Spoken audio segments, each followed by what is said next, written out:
and we'll begin. Good afternoon, everyone. Julie Glazer here from AMANS. I'm the manager of the Equity, Anti-Racism, and Accessibility Program, and love to welcome you today to the Accessibility Lunch and Learns, which are sponsored by the Accessibility Directorate. And I see we have a couple of folks here from the Accessibility Directorate, so welcome to you.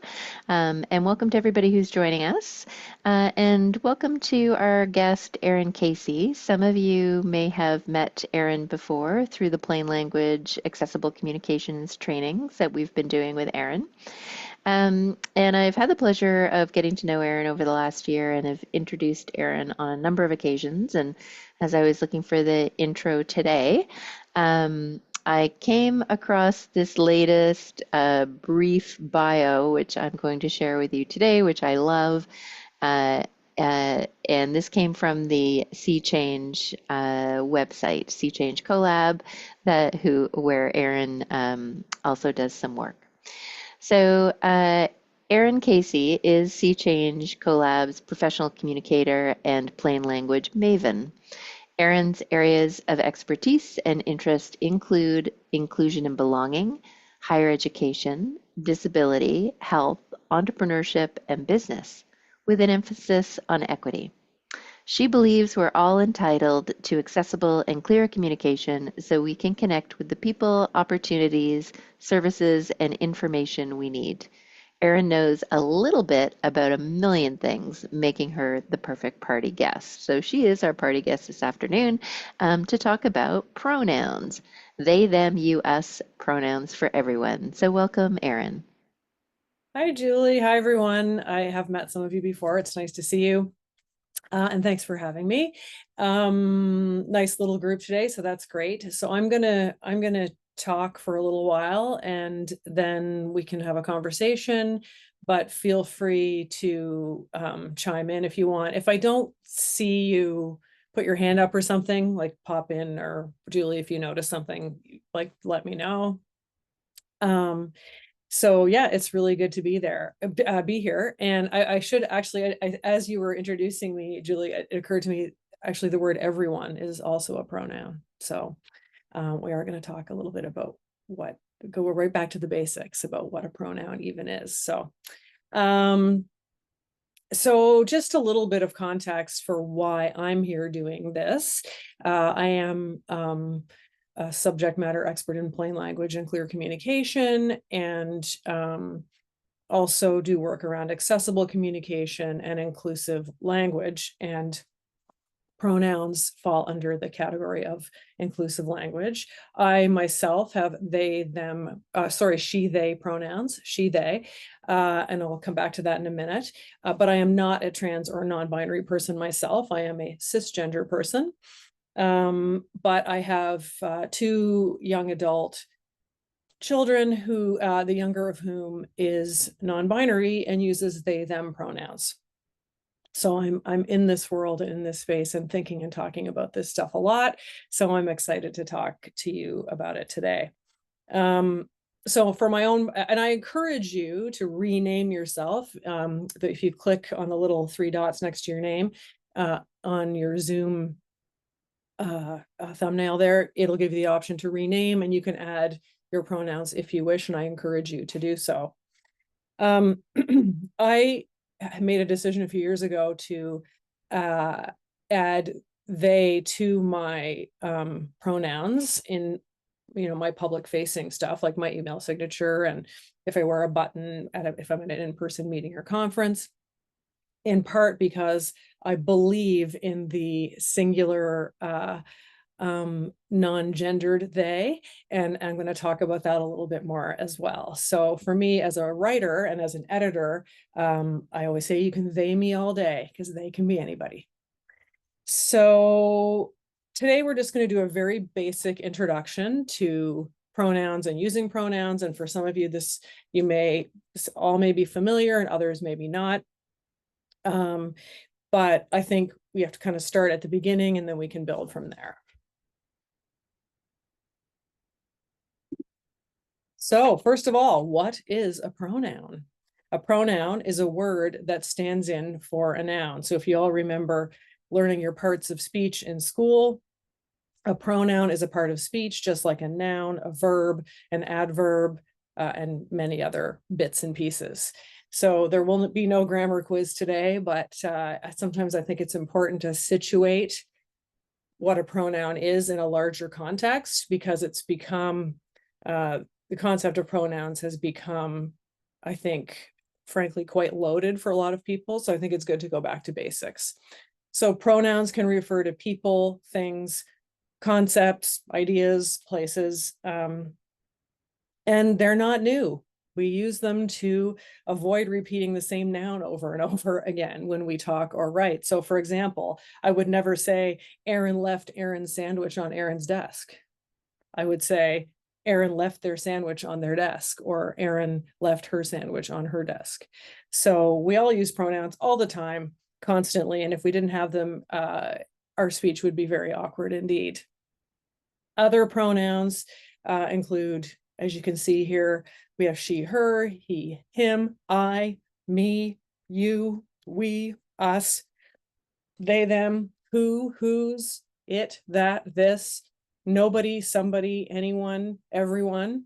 I should put that in there. Nothing, something, or what, and there are more. So they're everywhere, they're all the time, and they're a really important part of speech and writing. So they has been used as a gender neutral singular pronoun for literally hundreds, if not thousands of years. And you probably use it this way every day. So an example of that would be who left their phone on the table. So you don't know who left a phone on the table. So you would say, who left their phone on the table? Or you might say something like, someone must enter their security code to open the door. So if you're with a group of people, some security code needs to be put in the door to open it, you would say someone, any of us, and it could be a group of people of different genders, someone has to put their security code in. So without even realizing it, you are using a gender neutral pronoun probably every day and multiple times a day. So just a quick sort of review of gender and sexuality, just a quick review of gender and sexuality, because, you know, it's such a simple topic.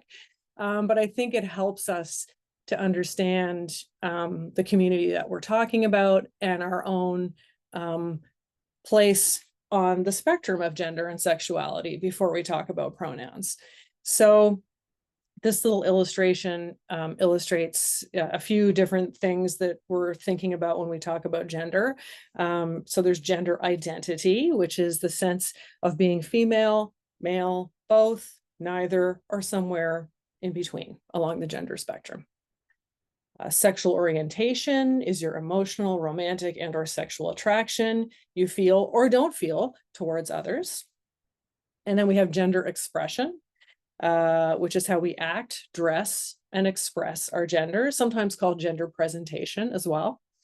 And then pronouns, how we want to be referred to, she, her, he, him, they, them, and then of course there are more pronouns as well, sometimes called neo-pronouns. We're not going to get into that a lot today, but if someone wants to talk about that later, we can. And then body parts, so our hormones, estrogen and testosterone, and sex organs, penises, vaginas, testes, ovaries, etc. So there are all these different factors that go into who we are as people and how we relate to our gender and sexuality. So simply, a transgender person or a trans person is someone who doesn't identify with the gender they were assigned at birth. So it's a very broad term, and many people consider non-binary to be kind of a subset or subsection of trans or transgender. So, and some people don't. So one thing to keep in mind as we talk about this is definitions and terms do evolve over time, and sometimes they evolve quite quickly. So I'm giving you some like basic, simple definitions to kind of get you started. So a non-binary person, so we'll back up there a little bit. The gender binary is the belief that there are only two genders, male, men and women, male and female. And to be non-binary is to not conform to this idea. So if you're non-binary, there there are many kinds of non-binary people. So you may feel that you are a little bit of both. You may feel that you're somewhere in between. You may feel that you're neither. So there are lots of terms that can come into play here. Things like gender fluid, gender queer, agender, bigender, and many, many more. And I really encourage you, if you're curious about this, to do some reading about it, because there's obviously tons of great, reliable information out there about this. And the other thing about your gender identity is it can change and it can evolve over time. Not everyone has the same gender identity throughout their life.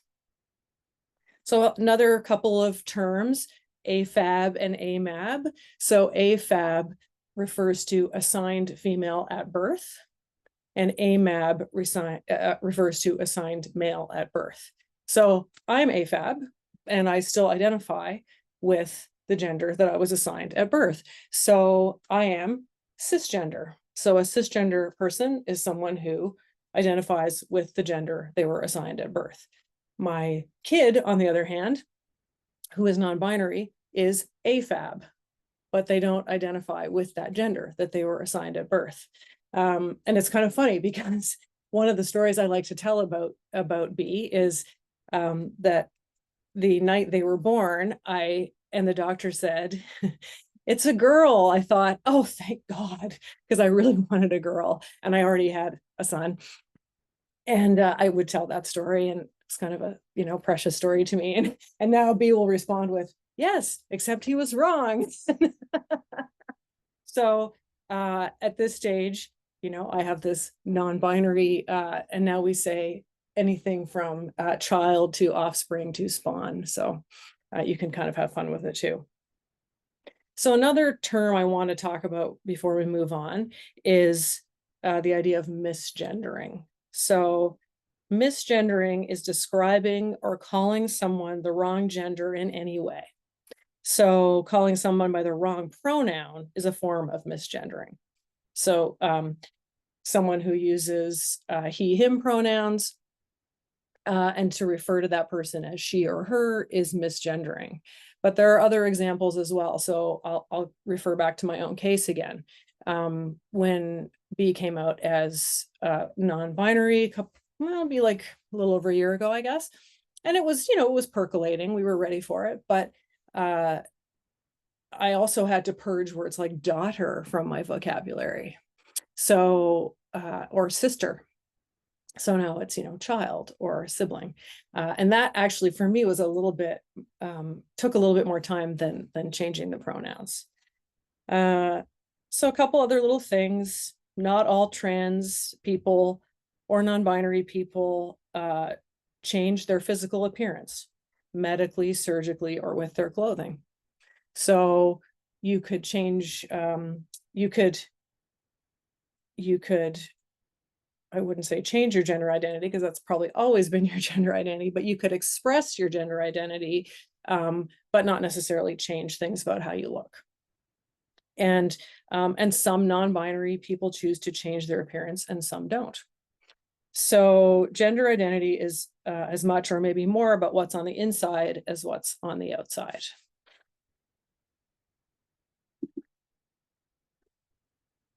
So using correct pronouns. It's kind and inclusive. It's a simple way to make everyone feel welcome and safe. It's really the bare minimum you can do to support trans and non-binary folks and the trans and non-binary community. And it really doesn't cost anything. And pronouns are important because we all want to feel seen and understood. And using a person's correct pronouns is just as important as pronouncing their name correctly. We don't have to know someone's whole story or even their gender to be kind and respectful. A person's correct pronouns are not a matter of opinion or debate, any more than someone's name, culture, or national background. And we don't have to even understand or agree with someone's pronouns in order to use the correct ones. So that's something I think when I was preparing this, I thought about a lot is, in fact, we don't even really have to understand this. If someone says, my pronouns are she, her, my pronouns are they, them, all you have to do is say, okay, great, and use those pronouns. It really is as simple as that. And the other thing to know that's really important is being misgendered can be painful and embarrassing. And it can also make people feel unsafe. And in fact, in some situations, can make them unsafe. So it can be a matter of security as well. I'm looking, is there something in the chat? Oh, which illustration was it, Julie, that you liked? Oh, the previous one, where with gender expression, heart, head, I loved that. I think it sums everything up really nicely. It's a good explanation So graphically.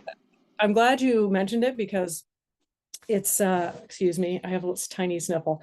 It's actually based on something called the SOGIE astronaut, SOGIE, which is a concept. I can't remember exactly who developed it, but it's adapted from that. And my and B created that illustration. My kid, they do all the illustrations on these slides. So yeah.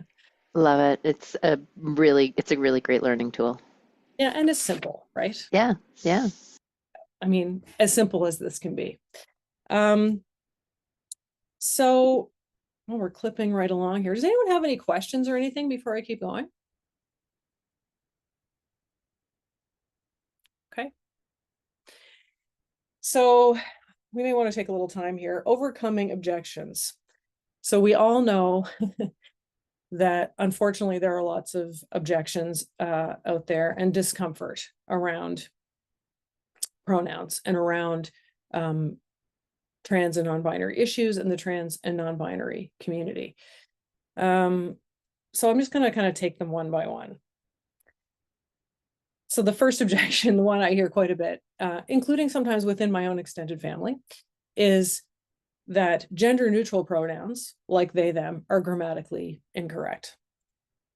So number one, no, they're not.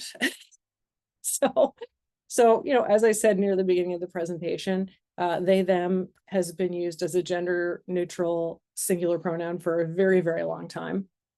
And once you start doing it, once you have someone in your orbit who's using they, them pronouns, at first it can be a little bit of a challenge and you will mess it up, but it actually comes quite naturally once you get started with it. So I think one of the things I hope we can do today is give you some tools to respond to objections. So they, them pronouns are not grammatically incorrect. And I think I would offer as well that even if they were, it doesn't matter. Those are the pronouns that a person is identifying with and has asked you to use. And so that's enough of a reason to use them. Another objection you might hear is that someone's uncomfortable. So that can be a little bit of a harder one to overcome.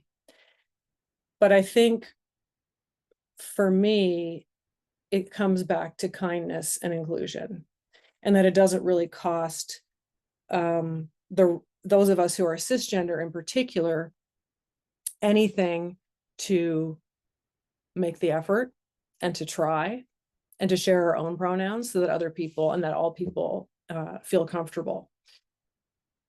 Another objection that I sometimes hear from people is, but I don't know anybody who's trans or non-binary, and so I don't need to worry about this, and this has nothing to do with me. And that's an argument that I think you could hear about a lot of different issues, right? I don't know any gay people. I don't know any people from a particular country. I don't know any people who practice a particular religion, and therefore I don't need to do any of the work to understand this or expand my own thinking about it. And so a couple of things here. Yes, you do know trans and non-binary people, quite likely. And just because you don't necessarily know someone in your orbit who has said to you, I'm trans or I'm non-binary, doesn't mean that those people aren't people that you're encountering, because those people are not necessarily going to tell everyone that. right? Um, I have a little note here, like being a gender non-conforming person in this world can be really hard.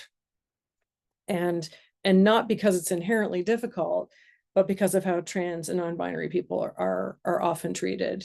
And doesn't have to be outward discrimination. It could be in the form of microaggressions, and it can be in the form of a lack of consideration and a lack of inclusion. And using someone's correct pronouns is a really easy way to demonstrate that you understand who this person is and you respect who this person is.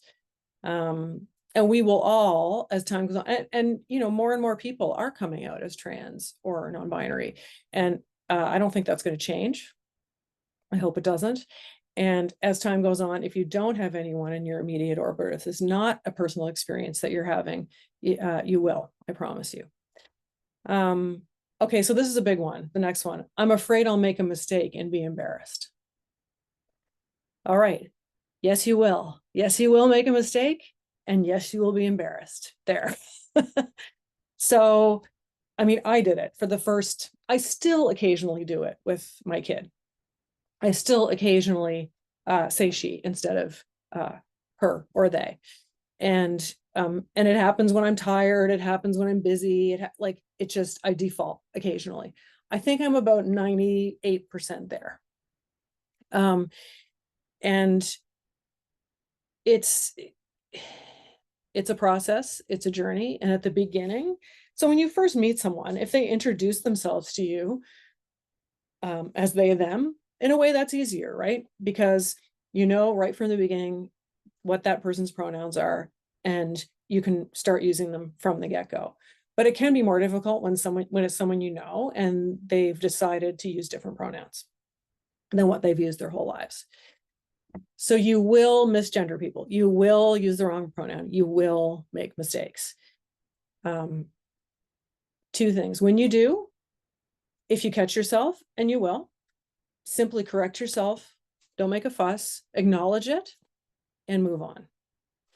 So if I were to say to someone who uses misgender someone who uses he, him pronouns as a she, her, I might say, Julie put her coat on the chair. Oh, sorry, their coat. Just real quick, don't make a big fuss, acknowledge that you've made the error, correct it, move on. Try to do it right the next time.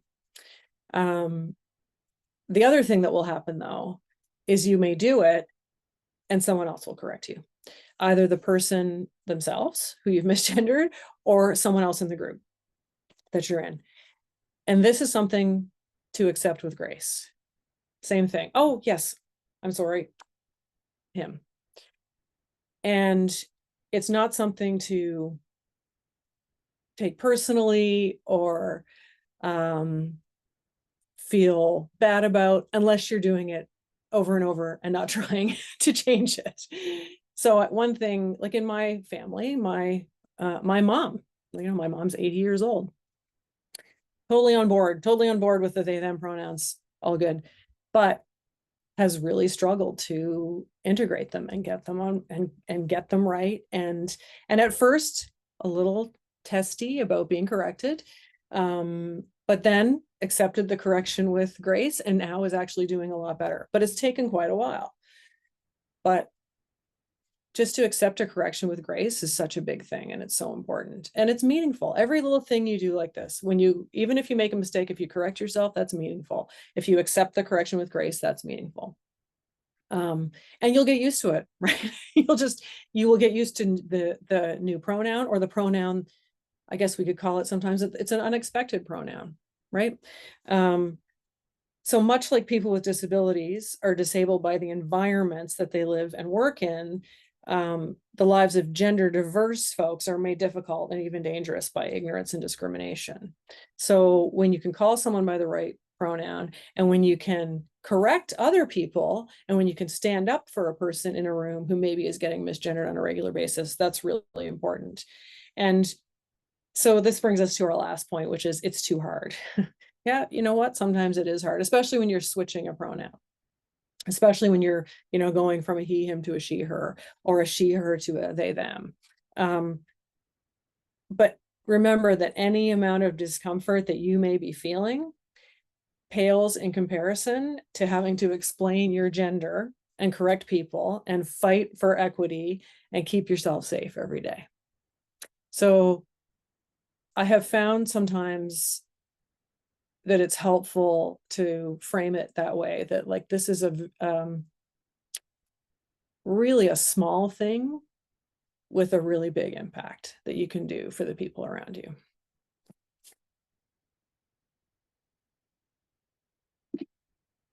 Okay, how to be a pronoun ally. um, so do share your pronouns, even if they align with the gender you were assigned at birth. Ask others to do the same. So this is actually a super important one, that if your pronouns align with the gender you were assigned at birth, or they align with how you look on the outside, when you share your pronouns, it's a signal to other people that it's safe to share theirs. So you can't tell by looking at somebody what their pronouns are. So my kid, for example, AFAB, assigned female at birth, has not changed their appearance in any way. The joke in our house is that they're like a 20% smaller version of me, right? Basically, they look a lot like what I look like, but they use they, them pronouns. And so in public with people they don't know, they're constantly misgendered because people assume that their pronouns are she, her. And they've even talked about changing their appearance. Like, I don't really want to change my appearance, mom, but sometimes maybe I think I should cut my hair short and maybe I'd be like less likely to be misgendered. So just remember that you cannot assume by looking at someone what their pronouns are.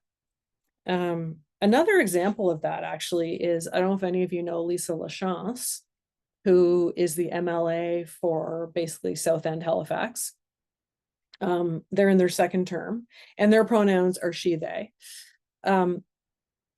They again present much like I do, right? Femme. And so, sometimes we'll say femmes can be thems, right? So you really don't know by looking. And, Lisa's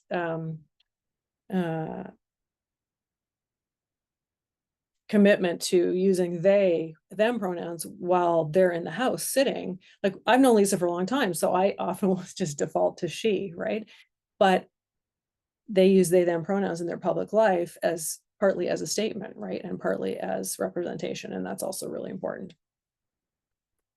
Do ask what someone's pronouns are, and normalize having everyone share their pronouns at gatherings. So that's related, right? So normalize everybody just saying, these are my pronouns, or putting it on their name tag, or having buttons like at the Amens events now, there are nice buttons that, and I didn't mention this and I should have, but some people it's any pronoun, right? My son does that. He's like, any pronoun, doesn't matter. I don't care. And, there may be people on this meeting who feel the same way. So, sometimes I think we get uncomfortable about asking what someone's pronouns are. So if you're creating and normalizing environments where everyone's just sharing their pronouns, that's one way of handling that, like going around the room or whatever. But there are going to be times when you have to ask because you just don't know.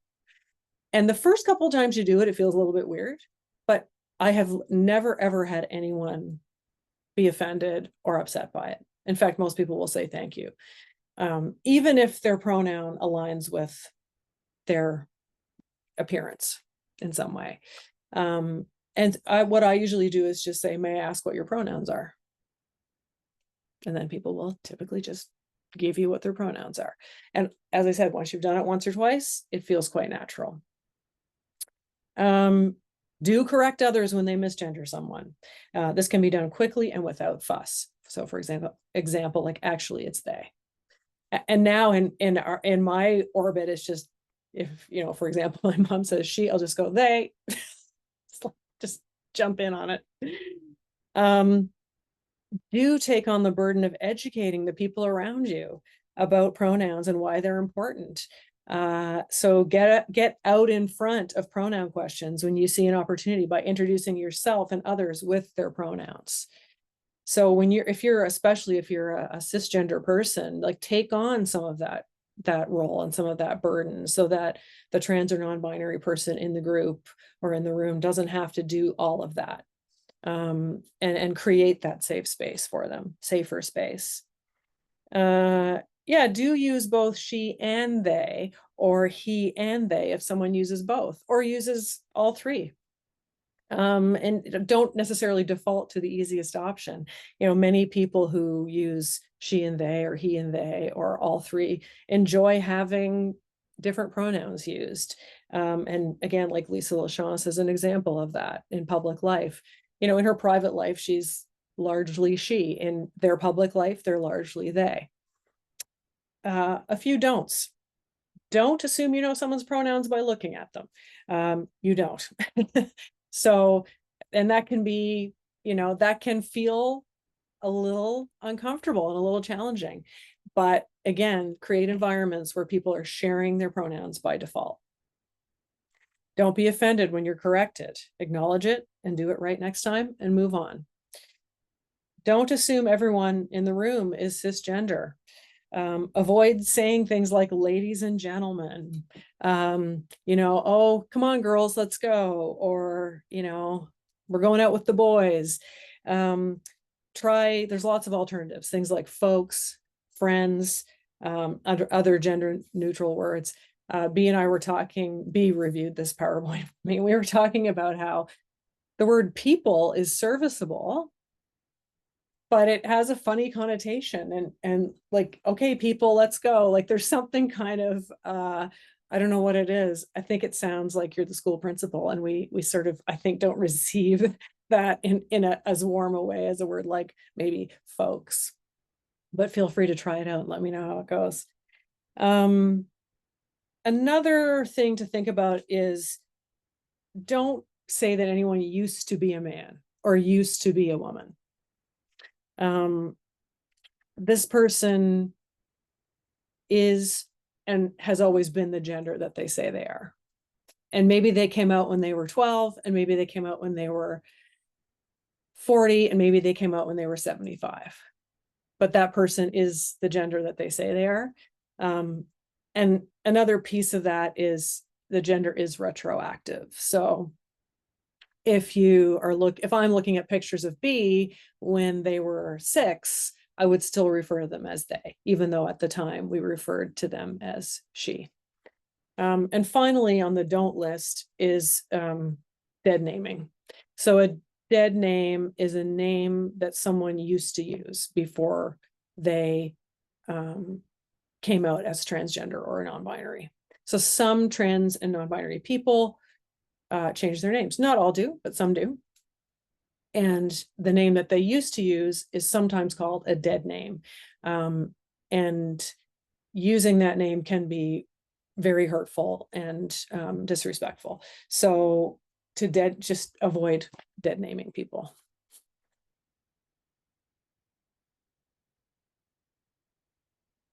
All right, finally. Oh, we're in good. We're good for time. I got talking as I usually do. So just some final thoughts.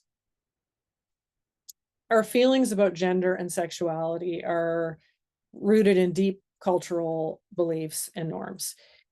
But it's not up to cisgender people to decide or have an opinion about whether or not a person's pronouns are okay. So trans and non-binary people have a unique and valuable perspective on society and culture that cisgender people can benefit from in many ways. And don't leave it to trans and non-binary people to do all the work of educating the people around them. Take on the burden of advocating for gender inclusive language and for learning about this yourself. Like today, we just sort of touched on the very basics, but I really encourage you to learn more. Do some reading, do some research, watch some media that's represents trans and non-binary people. So be an ally, speak up, educate, and correct. And you don't have to get it right. Like Like you really don't. You don't even really have to understand to get this right. You just, when someone tells you the correct pronoun or you learn someone's correct pronoun, use it. That's all there is to it. And don't stop. Pronouns are just the beginning. Don't stop there. Find other ways to be an ally to the trans and non-binary community. And you know, I invite you after I go through my little list to tell me what your list is. Um, Educate yourself. Update forms and public materials, right, to reflect a range of gender. You know, if there's a checkbox, male, female, other, there's lots of good examples out there. And you don't have to ask people to tell you. You can say prefer not to say. I see that on a lot of forums now too. Make bathrooms gender neutral and consider locker rooms and other public spaces and how those are used by people who are trans and non-binary. Learn about laws and policies in your community. Update and reform ones that aren't inclusive. Be openly and vocally supportive and have the difficult conversation and interrupt harassment and microaggressions. So again, take on that burden. You know, don't leave it to the equity seeking community that you want to support to do all that work, either to educate you or to make your workplace or your community better and safer. Use images of and examples of trans and non-binary people in your materials. Representation is important. Normalize using gender inclusive language. And the other thing to do is create opportunities for gender diverse folks to lead. So lead in your community, lead in your workplace, lead on your council. So yeah, that's all that's my chat, and I'd be happy to have a conversation and discussion and answer questions if I can. Yeah, so thank you. Wonderful. Thanks, Erin. As always, so much to learn, and you break it down in very clear, concise, understandable way, and I really appreciate that. And thank you to B for the amazing illustrations as well. They really, for visual people too, like it's great to have that piece. So another layer to the education, which I think is also another, great tool. This session is recorded, so folks can use the recording back in their organizations with their team members as well as with council members to raise awareness and understanding. So I really appreciate that. Does anybody have any questions or comments or anything they'd like to ask Erin about, particularly as you are working on your equity, anti-racism, and accessibility plans?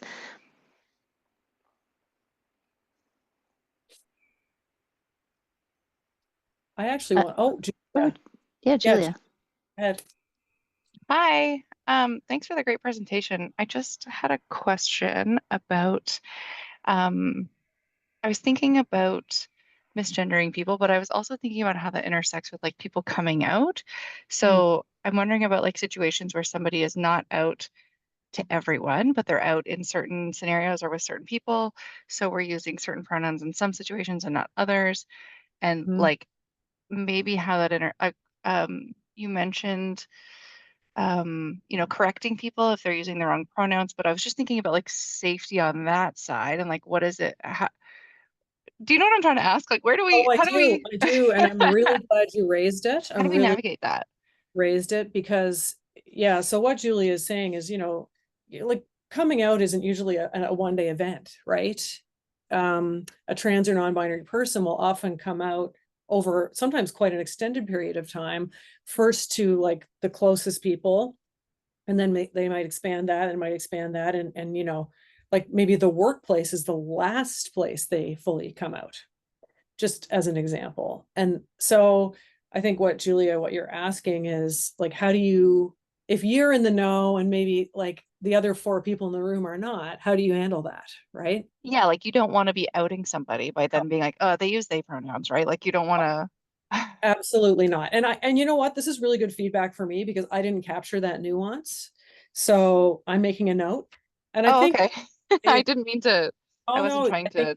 it's a really important point, right? Because I think in my effort to keep this like quite simple, it's I missed that very important nuance of a situation like this. And I think rule number one is you just never out somebody, right? Yeah. And I think what I would do in this kind of case is, obviously go to the source, ask the person, how would you like me to handle this?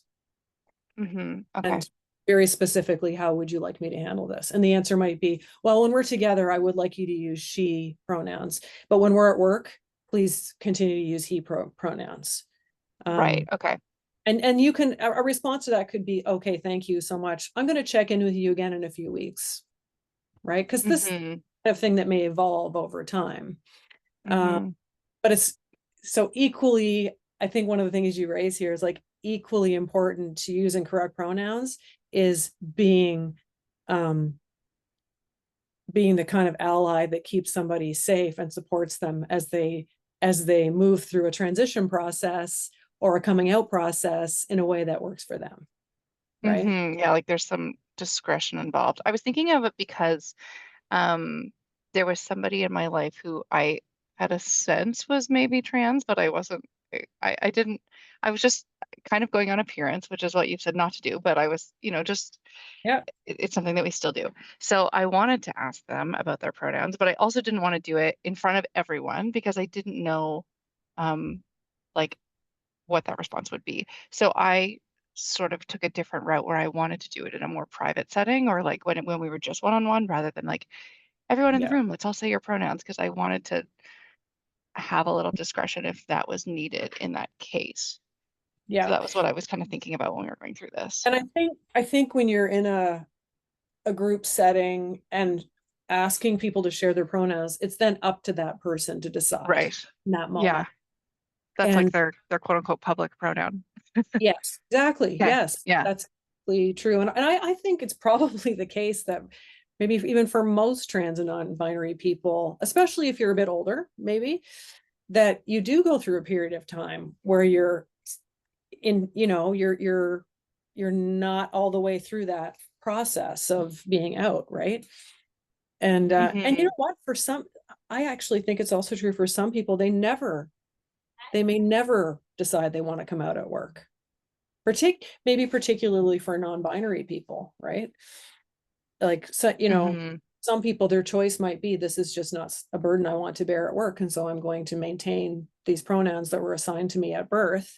But in my private life, in my social life, I would like to use they, them, you know? Right. So I think you follow the person's lead in the workplace, if this is a workplace thing, especially. But I mean, I know it can be a social thing too. They might be out in some social circles and not in others. But again, that's a conversation to have with that person. But I think one of the nice things about inviting everyone to share is then everyone in the room just shares the pronoun that they want to use, right? And then you don't have to Yeah, that question makes it. sense. Yeah. Yeah. And then you're not wondering, should I be using this at certain times and not others? Because Yeah. it's And the there are one that they've times, shared in the room with everyone. And so yeah, that's the go-to. Okay. yeah.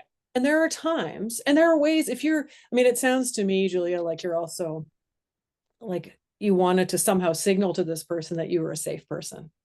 hmm And there are, I mean, that's probably beyond the scope of this lunch and learn, but there are other ways to do that too, right? Okay. To demonstrate that you're a safe person, and build some trust, and if you want people to know that you're an ally. Oh, I was going to say something else, but it's left my brain, but it may come back to me. But that's an excellent point. It's an excellent point. Yeah. All Okay. right. Thanks for Yeah. your feedback. Yeah. Yeah. Thank you, Stephanie.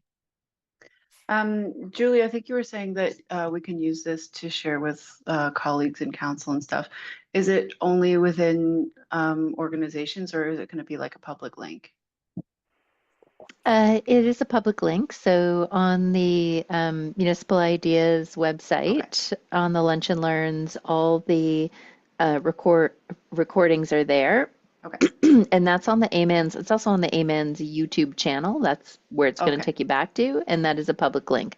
So you can Okay. share any of the recordings with any community groups, and I strongly encourage you to do that because that's why we're doing this, to help raise awareness and make these learnings accessible to everybody. Perfect, thanks. Thanks. And I want to reiterate now too that like I am not a trans or non-binary person. So coming into this and talking about this, I actually had a little bit of like apprehension and discomfort, because I do really believe in like nothing about us without us, right? And I did consult with two non-binary folks about the presentation and got feedback and a lot of input and great ideas from them. And I also do live in this, context every day with my kid who still lives with me. But I do not have that personal experience. So I absolutely encourage you to like follow people on social media with this experience and learn about it. And while respecting that it's not the responsibility of trans and non-binary people to educate the rest of us, when you are making plans and looking at policies and looking at legislation and looking at your communications, you definitely do want to seek the input of people from the trans and non-binary community. I do have a question, as a professional writer and editor, somebody who works in plain language and language a lot, and particularly you've done a lot of work in on public sector body documents. I'm just wondering if you can talk a little bit about the use of pronouns or some recommendations, some things to look out for. We did talk about forms. Um, and even in communications, and there's probably some communication folks on the call. So again, the approach to recognizing people in the audience, whether it's at the beginning of council meetings, um, different phrases to educate and to use. We talked about, welcoming people, everyone, folks, using sort of more gender neutral and inclusive language. But I'm just wondering if you can actually talk about like documents, whether they're policies, HR, how can people do almost like a pronoun audit Yeah. for inclusive language, as particularly as they're working on their plans and other documents. Well, I think we should just create a pronoun audit tool, Julie. That's a whole other idea for another day, but Here we go. listen, there's nothing like the search function on your documents. Like I think move away from he or she and use they. Very easy to do. And I think a lot of us do that now anyway. Like I don't see that as much in public documents, but some stuff you have may be old, right? It may have been created a long time ago. So, look for gender specific pronouns like she and he. They can almost always be replaced by they. But I think there are other things, and some of this came up at the symposium before Christmas, Julie, around who was I talking to? I forget. Somebody, if you're in this room, tell me about even like describing what a family is, like things like, and we are doing an inclusive language lunch and learn, so we're probably veering off into that here a little bit, like more broadly.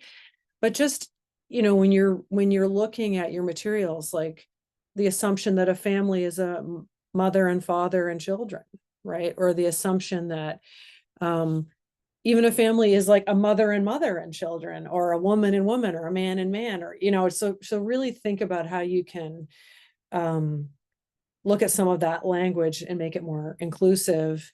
And I think along with that goes, examples and images. So adding an image that would include a non-binary or trans person is like incredibly powerful.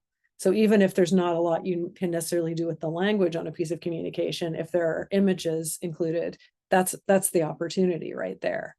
But in terms of a pronoun audit, I don't actually think it's terribly complicated. I think you review and you swap in the they most of the time.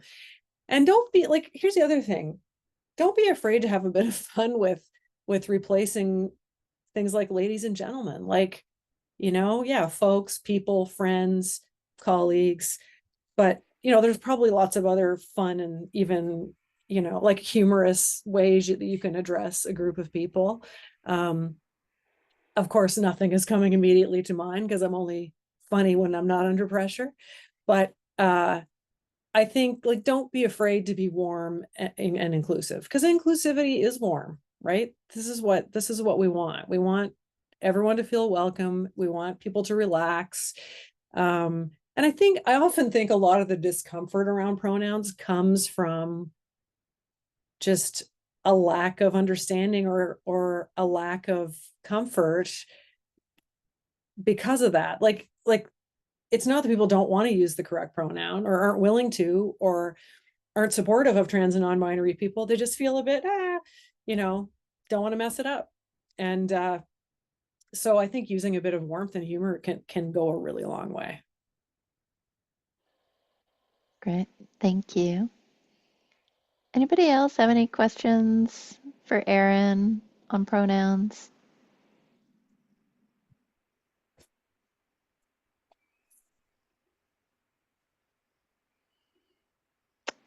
No? Anybody have Okay. any like challenging experiences that they want to share, or times where they like had a little win around pronouns or anything like that?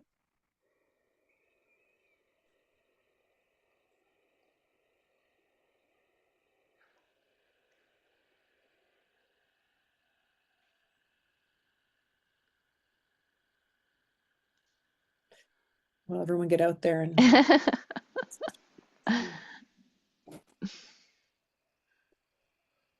Okay. I do if I may, Julie, just for one, I do want to emphasize again how painful it can be for people to be misgendered.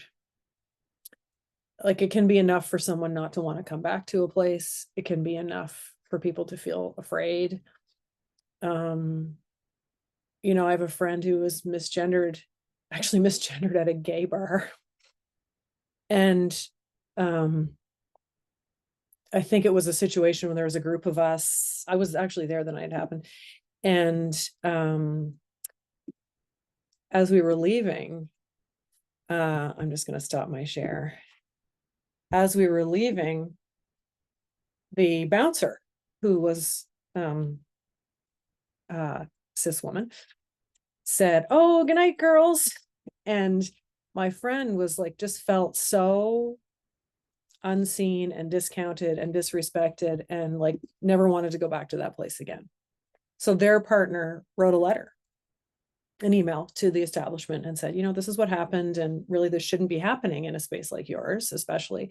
Anyway, they got this amazing response from the establishment, and that they were going to augment their training, and that they were going to, directly and immediately address this issue.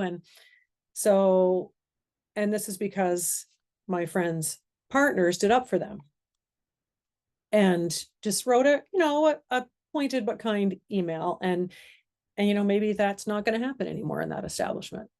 And it didn't come about with like a lot of conflict or recrimination, or so that's an example of, the right way to point it out, but also the right way to respond. Yeah, that's a great example. Thank you.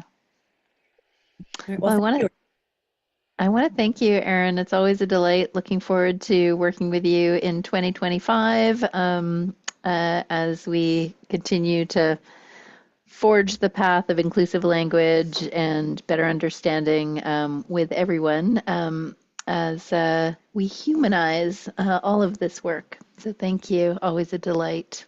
Thanks, everyone, for coming. Before I lose my voice, I'm going to stop the recording. And again, thank you to the Accessibility Directorate for funding these opportunities for the Lunch and Learns for all of us. Thank you so much.